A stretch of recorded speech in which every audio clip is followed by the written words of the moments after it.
অভিযোগ উঠেছে একটি নির্দিষ্ট গোষ্ঠীর মদদে লাভ কুরুক্ষেত্র নামক এক ভয়ানক মিশন পরিচালিত হচ্ছে, যার মূল লক্ষ্য মুসলিম তরুণীদের সতীত্ব হরণ ও ঈমান হরণ।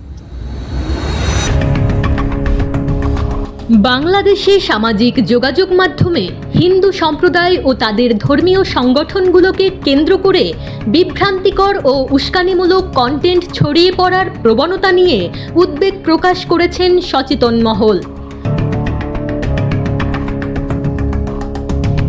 বিশেষ করে বাংলা এডিশন নামে একটি ফেসবুক পেজকে ঘিরে অভিযোগ উঠেছে যে এটি দীর্ঘদিন ধরে যাচাইবিহীন তথ্য, গুজব এবং আবেগপ্রবণ বক্তব্য প্রচার করে সামাজিক উত্তেজনা বাড়িয়ে তুলছে।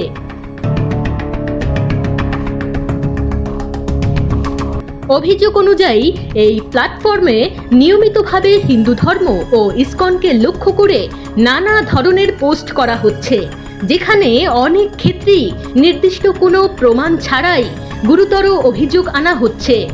সংশ্লিষ্টরা বলছেন, এসব কন্টেন্টে প্রায়ই ব্যক্তিগত ঘটনাকে বিকৃতভাবে উপস্থাপন করে একটি বৃহৎ ধর্মীয় গোষ্ঠীর সঙ্গে যুক্ত করার চেষ্টা দেখা যায়, যা বিভ্রান্তি সৃষ্টি করছে। বিশেষ করে সাম্প্রতিক সময়ে লক্ষ্য করা যাচ্ছে আন্তধর্মীয় বন্ধুত্ব বা সামাজিক মেলামেশার সাধারণ ঘটনাকেও বিভিন্নভাবে ব্যাখ্যা করে তা সামাজিক মাধ্যমে ছড়িয়ে দেওয়া হচ্ছে।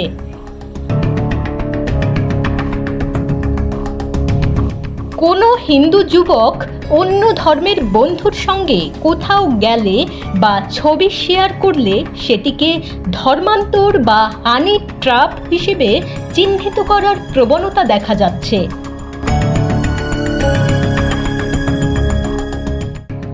একইভাবে হাতে লাল সুতা পরিহিত যুবকদের ছবি ব্যবহার করে তাদের ইসকনের সঙ্গে যুক্ত বলে দাবি করা হচ্ছে, যা অনেক ক্ষেত্রে ভিত্তিহীন বলে অভিযোগ উঠেছে।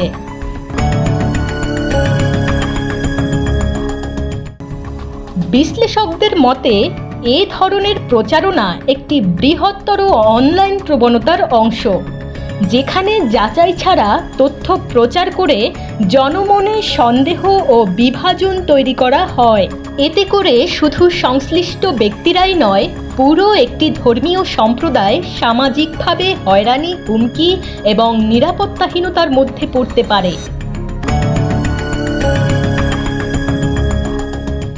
এছাড়া জানা যায়, বাংলা এডিশন প্ল্যাটফর্মটি অতীতে একাধিকবার বিতর্কের মুখে পড়েছে এবং 2025 সালের ডিসেম্বর মাসে ভুয়া ও ভিত্তিহীন সংবাদ প্রচারের অভিযোগে এর নিবন্ধন বাতিল করা হয়েছিল বলে সংশ্লিষ্ট সূত্রে উল্লেখ করা হয়েছে। এছাড়াও অনলাইন মাধ্যমে এর কার্যক্রমের বিভিন্ন দিক নিয়ে প্রশ্ন উঠেছে।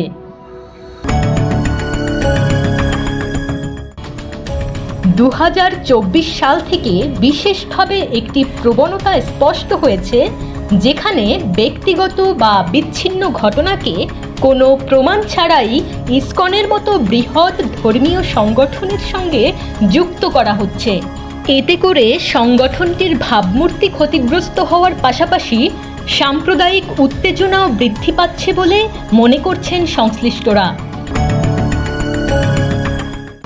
পর্যবেক্ষকরা বলছেন, সামাজিক যোগাযোগ মাধ্যমে এ ধরনের বিভ্রান্তিকর কন্টেন্ট মোকাবিলায় প্রয়োজন তথ্য যাচাই, দায়িত্বশীল মিডিয়া চর্চা এবং আইনি কাঠামোর যথাযথ প্রয়োগ।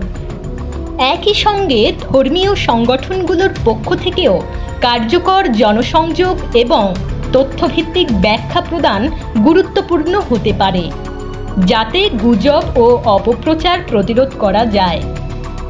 সচেতন মহল মনে করছে, সামাজিক সম্প্রীতি বজায় রাখতে এবং অনলাইন বিভ্রান্তি রোধে সকল পক্ষের সমন্বিত উদ্যোগ এখন সময়ের দাবি।